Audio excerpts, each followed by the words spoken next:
Alrighty, chickadee, check yourselves, because it's 2.6, writing equations in the slope point form. Here we go. A linear equation written in the form y minus y1 equals mx minus x1 is in, you guessed it, point slope form.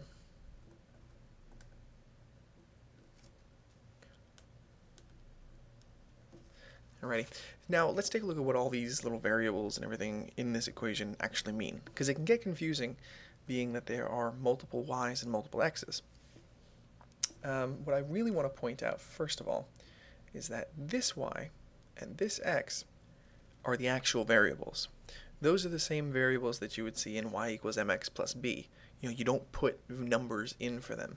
They always stay a variable.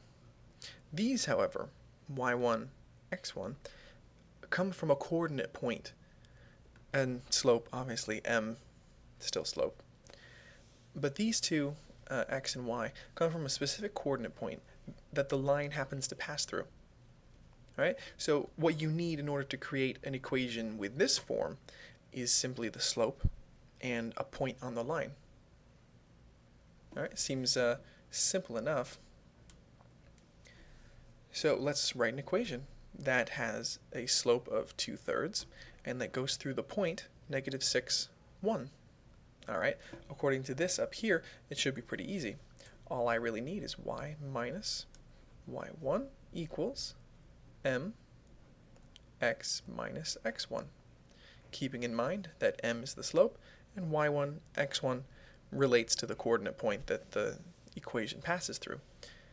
So I'm going to write y minus, and then let's see, the y value here is a 1, equals m, which is slope, is 2/3, and then x minus the x value, which here is a -6, so minus -6. What does minus minus end up with? Well, what that does is it basically changes to plus. So this is going to be x plus 6. Once I have this all set up, I'm basically done. I have an equation in point slope form that has a specific slope and it goes through the point -6, 1. If I wanted to continue and get it to something that's a bit more familiar, I could change it into slope-intercept form, especially if I wanted to graph it. So let's see. If I wanted to change it into point slope form, I'm going to change over into a different color. And we're going to start changing things. Into slope-intercept form means that y is by itself, right? So simple enough, I should be able to just add 1 to both sides. So this will say y equals, and then this will be 2/3 x plus 6, and then plus 1 at the end of it, right? Simple enough? Well, not quite, because I still don't see mx plus b anywhere in here, really. So what about if I distribute? Maybe if I distribute, things will start to look nicer. Y equals 2/3 x, it's me distributing there, and then 2/3 times 6 is essentially 4. And then plus 1 at the end. Right, so I'm almost there. I can see mx, but now I still have two numbers here. 4 plus 1 is 5. So in slope-intercept form, it's y equals 2/3 x plus 5. Now that's not always going to be necessary. The stuff that's in blue is just converting it into slope-intercept form to make it look nicer. This right here is creating the equation in point slope form simply by inputting the numbers where they belong. And it was that easy. In example 2 now, I want to again make a point slope equation. This time I'm actually asked to change it into slope-intercept. And I want it through a specific point. Alright, now this is going to be a little bit more difficult because in the last one I was given the slope and a point. In this one I'm just given 2 points. So in order for me to use point slope form, I do need the slope. But luckily, we learned how to find the slope given 2 points a long time ago. So let's do it. -2 minus 4 over 5 minus 2. That gives me negative 6 over 3, which means negative 2 is my slope. Hopefully everyone was able to follow that. I know I went a little quick, but it should be, easy stuff at this point. So now that I have the slope and I have a point, let's go ahead and plug some things in. I'm going to switch back to black. My equation is y minus y1 equals m x minus x1. Now, something that you might be asking yourself is, does it matter which point I use? The answer is no. You could use either one and you would get the exact same equation. It might not seem like you would, but you will. So y minus, and let's just say I picked this one because it doesn't have any negatives in it, minus 4 equals the slope, which is negative 2, x minus 2. There we go. I have now a point-slope form equation, but the directions say I want it in slope-intercept. So now I do actually have to continue. Why don't I distribute first? Y minus 4 equals negative 2x, and then plus 4 when I do negative 2 times negative 2. And then all I have to do is add 4 to both sides, keeping it balanced. Y equals negative 2x plus 8. A beautiful equation coming from simply 2 points. Alrighty. Hopefully that's not too bad and we can move on to the application without many problems. You finish parasailing and you're being pulled back to the boat. After 2 seconds, you are 25 feet above the boat.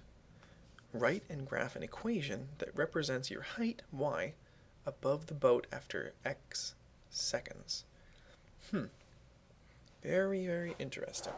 So, you are being pulled back in after enjoying your wonderful Hawaii vacation, parasailing above the boat and looking down on the nice blue water. But all of a sudden your boat sees imminent danger and you're pulled back in at a rate of 10 feet per second. If you hadn't caught that, 10 feet per second, there's always a little bit of information in the picture. And after 2 seconds, you're 25 feet above the boat. Write and graph the equation, and then we'll have a part B at the end there. So, let's see. It looks like we're graphing time versus height. So, some sort of coordinate point, x, y, would consist of information that talked about time and a height that corresponded to it. Right? So, am I given any information that relates a piece of time to a specific height? After 2 seconds, you are 25 feet above the boat. Yes, I'm given a coordinate point, 2:25. Beautiful. What other information am I given? I'm given that I'm being pulled in at 10 feet per second. I'm given the rate at which I'm being pulled in. And we know that rate and some other word are synonymous. Rate and slope. So our slope is 10. Wonderful. I've now uncovered all of the secret information that's hidden within, and I can start creating an equation. So, if I have slope and a point, I can use point-slope form, and it's going to look like y minus the y value, which is 25, equals m, which is 10. Okay, I should have started this farther over. I'm not going to have enough space. I'll do it down here. Y minus the y value, 25, equals 10, and then x minus the x value, which is a 2. Wonderful. Super easy. Now I have to graph it. And when I want to graph it, I should probably convert it into slope-intercept form. So I'm going to distribute and then move the 25 over. So this is going to be 10x minus 20. And this is y minus 25. And then I add 25 to both sides, and I get y equals 10x, and then plus 25 and negative 20 is plus 5. Fantastic. Oops. I am so wrong.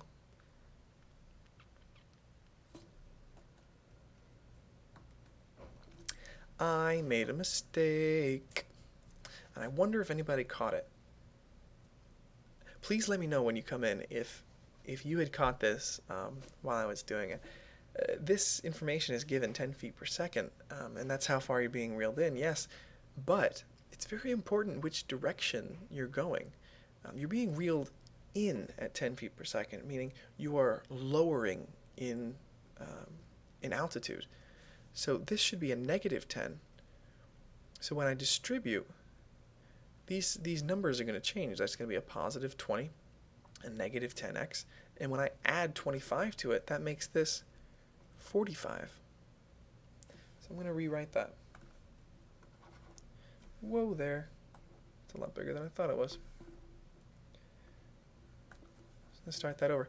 Y minus the y value of 25 equals negative 10 for the slope. X minus the x value, which is 2. Again, the y minus 25 is going to stay. But when I distribute negative 10, this can be negative 10x and positive 20. Very good. Now I'm going to add 25 to both sides, and what I'm going to end up with is y equals negative 10x plus 45. Beautiful. Now, what do I have to do from there? I have to graph it. Let's put some lines into place.